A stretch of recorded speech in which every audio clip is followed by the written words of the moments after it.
crítica que o nosso autor dirige particularmente a Kant, o que faz de forma mais sistemática em 2 estudos, um de 1924, intitulado Kant, Reflexiones de Centenário, Kant, Reflexões de Centenário, se traduzíssemos o título, e o outro intitulado, é de 1929, o segundo intitulado Filosofia Pura.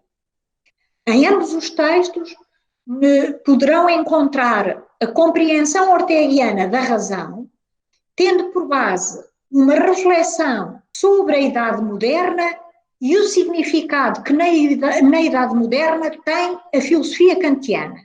Mas não só na Idade Moderna, porque Ortega vai revelar, sobretudo nesses textos é muito evidente, o intuito de forjar uma concepção que, partindo de Kant, seja capaz de reter as suas virtudes e superar as suas limitações.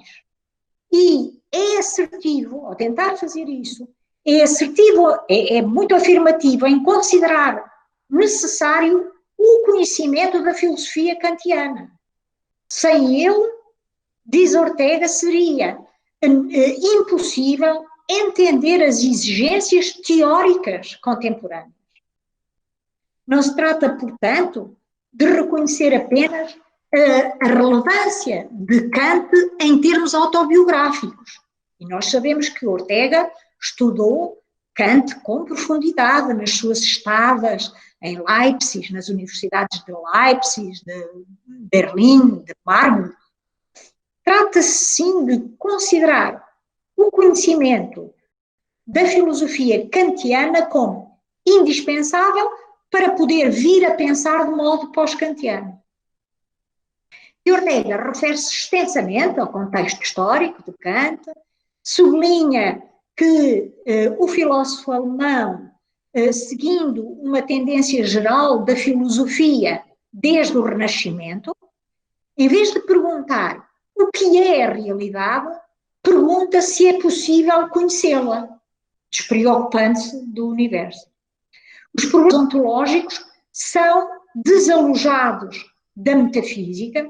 Ortega até adjetiva essa atitude, fala num radicalismo audaz. Os problemas ontológicos são com um radicalismo audaz, desalojados da metafísica, porque se torna preponderante o afã de errar, aquela ansiedade por não errar, que é característica da sensibilidade moderna a partir de Descartes, que fez da cautela um método para filosofar.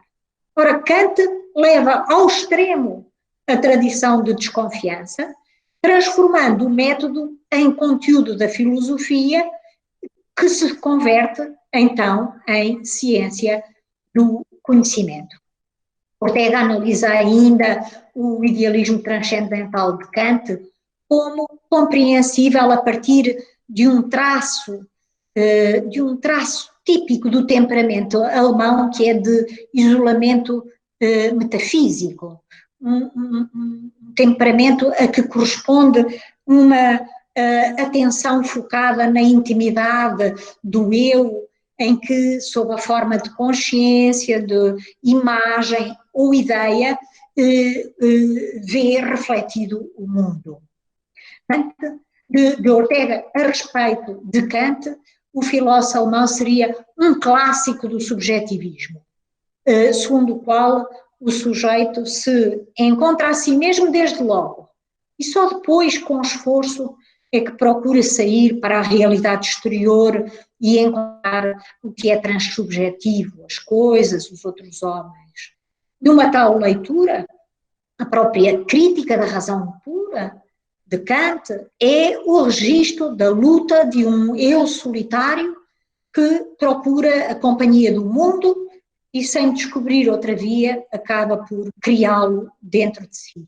Até o idealismo com pretensões objetos, como o dos mestres marburgianos de Ortega, acaba por se subordinar ao mesmo signo, que faz do eu a realidade exemplar e da filosofia uma tentativa de construir intelectualmente um mundo tão parecido quanto possível com um eu.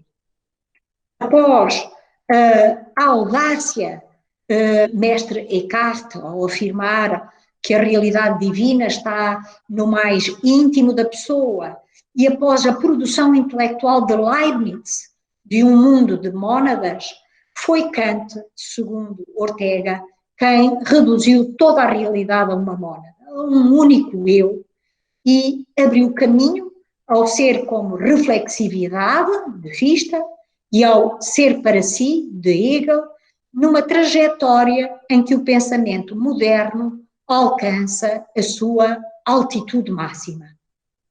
Ortega demarca-se precisamente do cume idealista da filosofia ocidental, que coloca o problema do conhecimento acima de todos os restantes e reduz, por fim, o real ao racional, ao subjetivo, ao ideal. Considera que esse ponto de vista do mundo esgotou, ao longo de 4 séculos, todas as suas possibilidades, pelo que tinha de ser superado por uma nova filosofia. E essa era a missão que Ortega sentia ser-lhe duplamente imposta.